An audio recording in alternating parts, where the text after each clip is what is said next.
साथीहरू नमस्कार। यस्तै सत्य यौन कथाहरू सुन्न मन पराउनुहुन्छ भने हाम्रो च्यानल सब्स्क्राइब गर्न नभुल्नुहोला। सधैँ यस्तै रमाइला सत्य यौन कथाहरू हजुरहरू सामु लिएर आउनेछु। मेरो उमेर 18-19 को थियो। शारीरिक विकाससँगै म आफू जवान भएको महसुस म आफैले गर्न थालिसकेको थिएँ। मलाई जहिले पनि यौन सम्पर्क मात्र गर्न मन लाग्न थालेको थियो। गाउँघरका केटी र आइमाईहरूको ठूला ठूला दूधका फाचा र चाक देख्दा बिजुलीको भरमा लाडो ठनक्क ठनक्क ठन्कन थालेको थियो। म एकहोरो नै भएर हेर्ने गर्थे ती फाचा र त्यो बीचको खोल्सोहरू। यसरी हेर्दा मैले एकाध सुस्मिता भाउजू र काकी तथा अन्य केटीहरूबाट गाली पनि नपाएको होइन। तर म पनि के कम छुनु पो पाप हो त, हेर्नलाई त के को पाप। तिमीहरू पनि त टाइट कपडा लगाउँदै फुत्केला जस्तै गरी देखाउँछौ त, छोपेर राख्न त भन्थे। म ती फाचाहरू र चाकहरू सम्झदै छोल्दै बस्थे। मैले अन्तरी, गोरी, निर्मला तथा अन्य आइमाईहरूको मोटो पुती सम्झदै कति छोले कति यसको हिसाब किताब नै छैन। मेरो लाडो खेलाउँदा खेलाउँदा ठूलो भइसकेको थियो। समय चैत्र महिनाको थियो। म गाउँ डुलेर फर्कदै थिएँ। बीच बाटोमा एकान्त घर थियो जहाँ निराजन, उनको घर जहाँ सुस्मिता भाउजू मात्र बस्थे। जुनेली रातमा टाढाबाट हेर्दा सुस्मिता भाउजूको घरमा केही राखे जस्तो देखिन्थ्यो। मैले सोचे निराजन मधेस जानु भएकोले गर्दा सुस्मिता भाउजूले बिस्कुन पनि उठाउनु भएनछ। तर जब म नजिक आइपुगे वास्तविकता आकाश पातलको फरक थियो। त्यहाँ पाण्डितनी सुस्मिता भाउजू पो बाहिर टारमा ओछ्यान हालेर सुत्नु भएको रहेछ। समय रातको 10-11 बजेको हुँदो हो। चैत्रको गर्मीमा भए भरको कपडा खोलेर आफ्नो पुतीलाई हावा खुवाइराख्नु भएको रहेछ। जुनेली रातमा ती सुस्मिता भाउजूको तिग्रा र जिउ असला माछाको बुढी झै टलक्क टल्किएका थियो। म बिस्तारै बिस्तारै उनी सुतेको टारको माथिल्लो गरामा गएर उनको रहर लाग्दो शरीर हेर्न थाले। बोरो शरीर, ठिक्कको सुहाउँदो जिउडाल, त्यही माथि त्यो पूर्णिमाको जुनाको प्रकाशमा उनको शरीर सम्झदै त भुटुक्कै हुने। म आइमाईको नाङ्गो शरीर देख्दा त झन लाडोले डिग्री नागिसकेको थियो। मेरो लाडोमा चिपचिप पानी आउन थालेको थियो। माथिल्लो गराको डिलबाट सुस्मिता भाउजूको शरीर खुब नियालेर हेरे। बिहे गरेको 4 वर्ष भइसक्दा पनि उनीहरूको कुनै जन्म भएको थिएन। त्यसैले होला उनको शरीर हेर्न लायकको नै थियो। सुस्मिता भाउजूले माथि ब्रा मात्र लाएकी रहेछिन्। तल भने पेटीकोट सुर्केर कम्मरमा बाटरिएको थियो। उनी चैत्र मासको गर्मीले होला घरि यता फर्किन्थिन्, घरि उता फर्किन्थिन्, घरि घोप्टो पर्थिन्। मलाई भने उनी उत्तानो परेर सुतिदिए दित मरुन्जेल हेर्थे भन्ने चाहना हुन्थ्यो। मैले उनको यो क्रियाकलाप हेरेको लगभग 1 घण्टा जति भइसकेको थियो। उनलाई निद्रा लागेछ क्यार। अन्त्यमा मेरो रुचि अनुसार नै उत्तानो परेर सुती। मैले पनि बडो मज्जाले हेर्दै मेरो फलाम झै कडा बनेको मेरो लाडो बिस्तारै बाहिर निकालेर सुर्क्याउन थाले। स्त्री लम्पट बनेको यो मनले सुस्मिता भाउजूको त्यो सेतो तिग्रा बीचको प्रष्ट नदेखिने ठाउँको कल्पना गर्दै ख्वात ख्वात ख्वात ख्वात ख्वात ख्वात ख्वात ख्वात ख्वात ख्वात ख्वात ख्वात पारे। अन्त्यमा मेरो लाडोले फुसी पिच्च गर्दै जार्यो। मलाई अलि सन्च भयो। म त्यही उत्तानो परेर 15-20 मिनेट बिताए। मलाई ती सुस्मिता भाउजूको नाङ्गो शरीर हेरेर चित्त बुझेको थिएन। फेरि जुनको प्रकाशमा उनको ब्राले छोपेका दूधका फाचा र सेता सेता पिडुलाहरू हेर्न थालेको मात्र के थिए। मेरो लाडो फेरो सनक्क भएर उठिहाल्यो। अब मन हेरेर मात्र चित्त बुझाउने पक्षमा थिएन। आफैलाई सम्हाल्ने प्रयास गर्न खोजे पनि मन बन्दै मानेन। म बिरालोको चालमा उनको घर झरे। मलाई वासनाले मेरो समाज सम्बन्ध र इज्जत सबै बिर्सिसकेको थियो। मेरो मुटु जोडले धड्किरहेको थियो। राम्रै फकाउने नत्र जबरजस्ती भए पनि नचिकी नछाड्ने मनमा भूत सवार भइसकेको थियो। म बिस्तारै बिस्तारै उनी सुतेको टारमा पुगे। उनी निदाइरहेकी थिइन। मेरो शरीर भएर वासनाले तातेर पसिना पसिना भइसकेको थियो। म लुसुक्क उनको ओछ्यानमा पसेर उनको फाचामा हात पुर्याएर मार्न थाले। उनी पनि कसैले दाना मसारी दिँदा बिउजी निस्किन्। त्यस बेलासम्म जुनालाई बादलले छोपिसकेको थियो। तपाई आउनुभयो? उनको प्रश्न थियो। मैले पनि छोटो उत्तर दिए। उनलाई मेरो स्वरले पति होइन भन्ने हेक्का भएछ क्यार। बिस्तारै हात सिरानीतिर लगिन, सायद लाइट बाल्नलाई होला। म पनि के कम उनको हात च्याप्प समाती दिए बडो प्यारले। तपाईको हो भन्दै पन्छिन खोजिन। अब मैले लुकाउनु पर्ने कुरा थिएन। सुस्मिता भाउजू म कमल।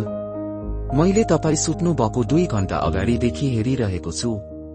एक पटक त तपाईको तिग्रा, तपाईको दूधको फाँचा र तपाईको पुती हेर्दै र सम्झदै छोलेर फाले, तर पनि सञ्च भएन।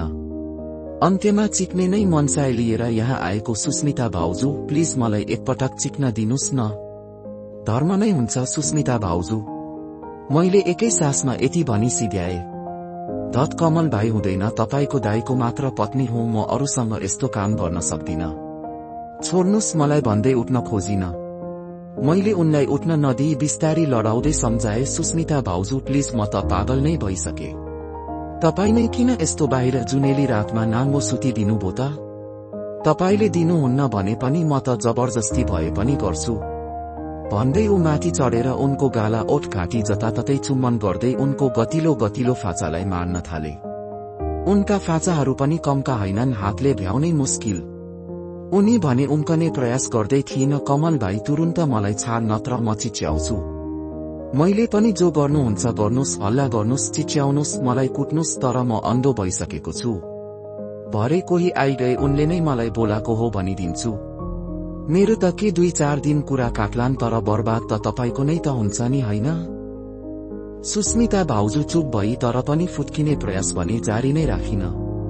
छोरा मान्छे र छोरी मान्छेको बल कहाँ मिल्छ र मैले जे चाह्यो उही हुँदै थियो। त्यहाँ मेरो लाठे बलको अगाडि उनी निरीह बन्दै थिइन्। म उनको हात र खुट्टाको चलमालसँगै पनि उनको ठूला ठूला दूधका फाँचाहरू मार्दै ऊ माथि चढेर जता पायो उतै चुम्बन दिँदै थिए। मेरा हातहरू उनका स्तन, घाँटी, ढाड, पेट तथा चाकतिर जहाँ पनि पुग्थे। यसो हुँदाहुँदै अब मेरो हात उनको कम्मर मुनि खेल्न थालिसकेको थियो। त्यसबेलासम्म त उनी पनि पग्लिसकेछिन् कि क्या हो, उनले मलाई उनको मेरो हात र ओठलाई अवरोध गर्न छाडिसकेकी थिइन। मेरो लाडोले उनको पुतीमाथि लाब्रे टाँसिए झै टाँसिरहेको थियो।